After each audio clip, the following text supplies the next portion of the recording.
Reina Murphy had the chance to sit down with students about how their life will be like after they graduate Baker.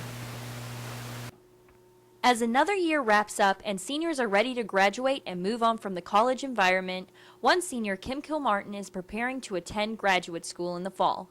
Kim spoke with me about why she wanted to apply to grad school.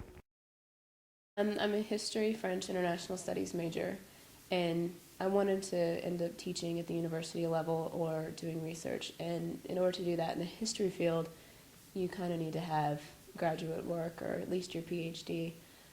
So it kind of wasn't really a choice. It was something I knew that I'd always have to do.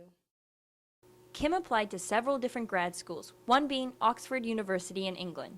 Kim explained to me how she made her choice to go to Oxford. Oxford stood out because it's Oxford. People have heard that name, but they've not really heard of too many others in the UK besides Cambridge. So the fact that it's internationally known is definitely what made it stand out. And the people that are there are, world-renowned scholars, etc. So that's what made it stand out. But I applied to several different grad schools. I think I applied to 6 in total, 2 in the UK, and then several here in the States. And I got accepted by some and rejected by others, but I got into Oxford, so that's what mattered to me. Kim's acceptance to Oxford was a big surprise. She shared to me how she reacted when she got the good news. I kind of dropped it and then started hyperventilating. I didn't expect to get in at all. It was kind of a long shot, so the fact that the first 3 words say "I am delighted" is something that every graduate applicant looks for. So I didn't expect it at all, and it took me a while to recover before I could call people.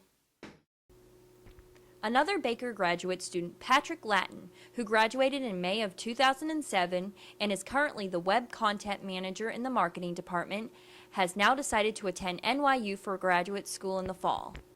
I've enjoyed my time working here at Baker. However, I wouldn't necessarily say that what I'm doing now is really in line with my personal professional goals. I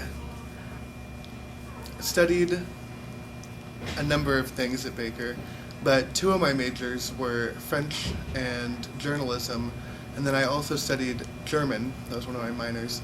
And so my ideal profession, I suppose, would be to work as a journalist abroad. And getting into an international market is somewhat difficult, and so I feel that a master's degree was a good step in that direction. Patrick and Kim both spoke to me about what they looked forward to this fall. I look forward to being back in school. I don't know why. I guess I'm a nerd. I look forward to living in New York City, which will be somewhat of a change from Baldwin City. And yeah, I just enjoy being back in the classroom and being in an academic environment. Being around people that share my same goals and interests, and hopefully the same types of personalities where they're driven to do something whether they really like it or not. But the fact that they've been given that responsibility is what motivates them. I'm also just excited to go back to the UK. I really loved it when I was over there, so that'll be exciting. Reina Murphy, KNBU TV. Thanks, Reina. Rumor has it, Cyrus, that you had a chance to talk to some theater students about their senior capstone. I sure did. Here's something for you to look at.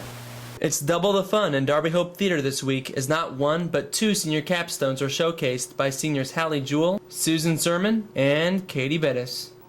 Katie's show, called Transitions, will be the first to premiere. It's called Transitions for a reason. Each scene is taken from a number of different musicals, monologues, and plays, ranging from the murderous musical Sweeney Todd to the riveting works of Shakespeare to the comedy antics of the producers, all the way up to more modern scripts, and that's just scratching the surface. Katie thought it would be interesting to use the capstone as a portfolio of her talents. I thought it would be a really good challenge for myself to be able to go into all these different types of characters with just a short amount of props and all that, and quick changes to just turn around and be a completely new character. Megan Nelson designed costumes for the production. First I had to get to know what the show was and like what each transition, what each scene was, and get a basic idea of what she was looking for, like what time zone she was going for, and then I designed the costumes and I got the approval from the director, and then I went and looked for everything and then pulled it, and what I had to make I made, and then we put it on her and we got the approval from the director. However, neither capstone was without its problems. One concern was the lack of male actors available to participate due to time conflicts with choir. Brian Berrens, a Baker graduate, agreed to step in and help Katie with transitions.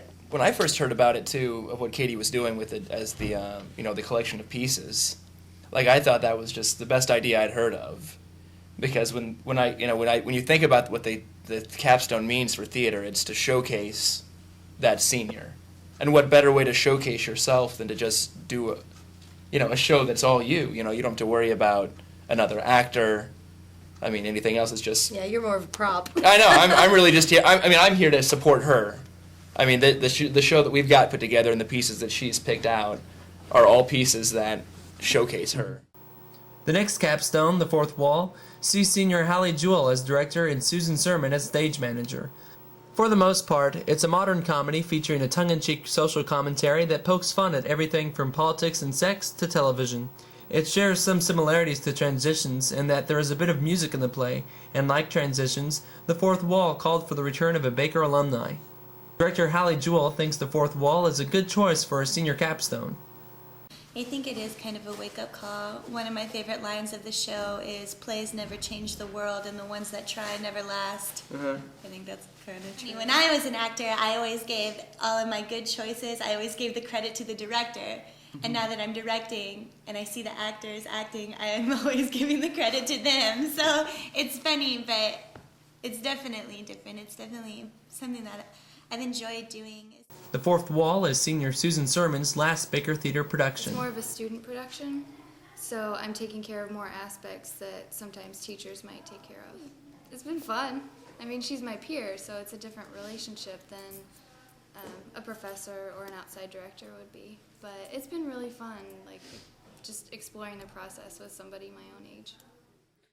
Theater adjunct Rachel Roberts serves as director of transitions and faculty advisor for The Fourth Wall. And we've got the same amount of time we would give any main stage production and all of the same challenges. It's always more work when you're doing two different projects at once because you have to give them each the same amount of attention you would give any single production. So take the amount of work you do for one production and double it, and that's what we have to do now because we have two entirely different styles and productions going on at once. You can catch all the fun of Transitions and The Fourth Wall playing back-to-back April 17th through 19th in Darby Hope, located in Parmenter. If you miss out on those dates, don't worry. They'll return to Darby Hope again April 24th through the 26th. I'm Cyrus Oliver, KNBU TV.